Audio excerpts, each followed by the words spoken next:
Hello, everyone. This is Rox's View. Thank you for joining me again today. I would like to use 5 minutes of your time to talk about mentorship and why men in particular need mentorship. As you know, most men are trained to be independent. They are trained to be accountable for other people. They are trained to see themselves as providers and protectors and nothing more. Many men have imbibed these virtues to the point where they do not see themselves ever needing anyone else. As a matter of fact, many men, especially black men, see the need for anyone else as a sign of weakness, as a sign that you have somehow failed in your ability to be the all in all for other people.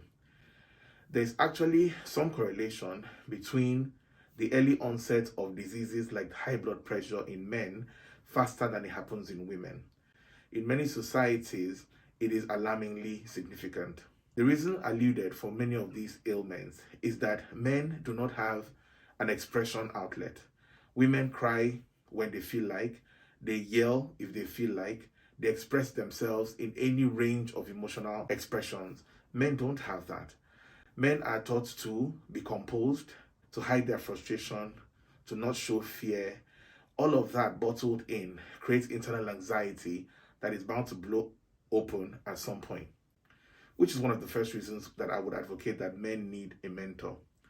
Having a mentor means that beyond yourself and relying only on what you know, which is limited in any event, you have somebody who you trust that has either walked in the path that you're going on or has worn the shoes that you're currently wearing, both of which gives them the credibility to be approached on the issues that you're facing today.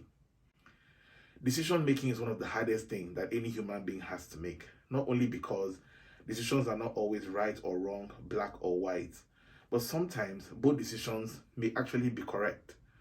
It is then left to you to realize which of these is more appropriate, which of these has the least amount of failure in future. That is where a mentor comes in. Because a mentor, whether older than you or not, is supposed to be someone who has walked the path that you're walking on now. They should be able to tell you where the likely potholes are, where they went left and regret that they should have gone right, and therefore point you and guide you into not going left as well. That's where mentorship comes in. A man with a mentor is a man that can achieve a lot more. There's an African proverb that says that if you want to walk fast, walk alone. But if you want to walk well, walk with others. That simply means that you might make more speed by relying solely on yourself because you make faster decisions, but sometimes they are questionable decisions. A mentor are the other people around you, whether men or women, whether in the same gender as you or not. But you identify somebody who has achieved the things that you're trying to achieve, or has had children and you're just having children, or has gone through heartbreak, or has gone through a particular illness that you're dealing with, and you need guidance as to how you should handle it, how you should accept it, the perspective to approach it with, how to comfort those around you, how to fail. How to fail is critical. One of the things that I've learned as a leader in business is that people are afraid to fail. And because we are so afraid to fail, we don't even plan for when we do fail. We seem to believe that if we hope in God enough and if we pray hard enough, we can, as human beings, completely avoid failure in our lives. And we find out too late and brutally so that we really can't. This is where good mentorship would also come in. Mentors are realists. Whilst they encourage you to hope and pray, they remind you that hope alone is not a strategy. And you need a real strategy so that when and if this nightmare that I'm afraid of occurs, what will I actually do to escape it? Can I even escape it? Should I brace myself for it? Should I start saving early? If money is not going to solve it, what other methods can I use to brace myself for impact? Those are the kind of questions that a mentor is supposed to guide you through. Do not mistake a mentor for the richest person in your life or the most successful person, because in some way you think that if you choose Dangote as your mentor, it means you're going to become a billionaire. That's not how it works. Your life's path and Dangote's life's path, the opportunities that presented themselves along the way will never be the same. So don't go in with the mindset that to choose a mentor means I have to choose somebody who is absolutely the best thing in the world. The last thing that I would say is that men have to admit that they are vulnerable and that they have fears. And the fear may not even be for yourself. The fear is usually more for other people. Very many men that I've asked who are facing serious issues, homelessness, bankruptcy, imminent death through illness, they are rarely afraid for themselves. They have already faced the worst case scenario in their minds.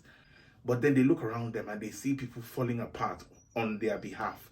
And in trying to hold those people up, they feel like they have failed when they are not there for them.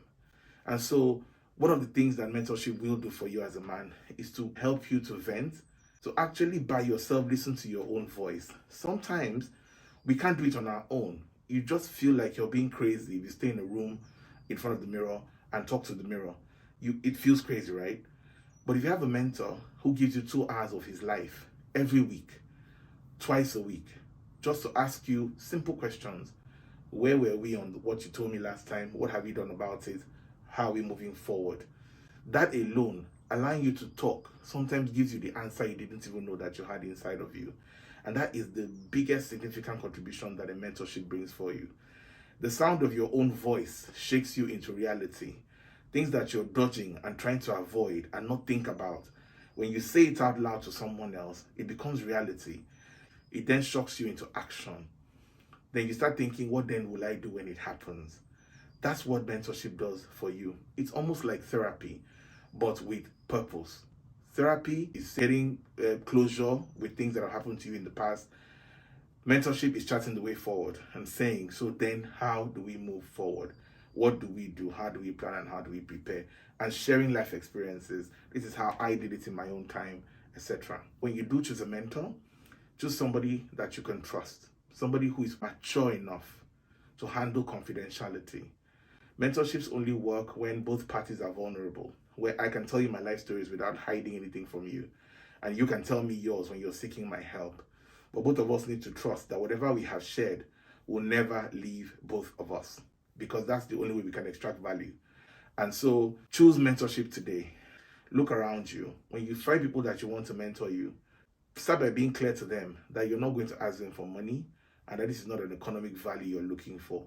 You're looking for guidance, and you just want somebody who will devote some time to letting you think through and help you think through decisions and life and things that you're going through and put them in perspective for you so that you have a better bird's eye view of all the things you're dealing with and how to deal with them.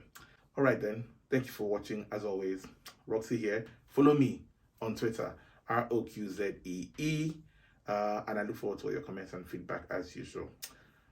Cheers, y'all.